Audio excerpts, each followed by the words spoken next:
今日开始，紧来关心天气。今日有方面通过透早气象署是针对基隆、台北、新北、桃园、甲新竹发布雷公雨的信息。北部真侪所在拢在上大水雨，爱细致水若消透袂离的饮水。也若顶半部各地天气拢较无稳定，咱同齐来看分图。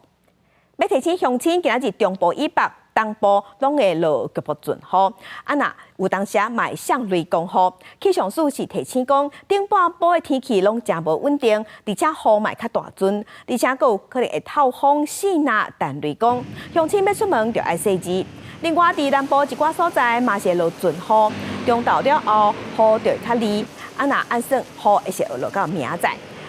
也若温度的方面，今日因为天气是乌阴，加上雨来，北部、东部会感觉较凉，高温是26度至28度。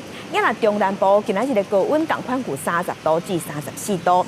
另外，早起落大水雨，所以乡亲嘛爱细致溪水涨流，为着安全，较莫挖进溪边。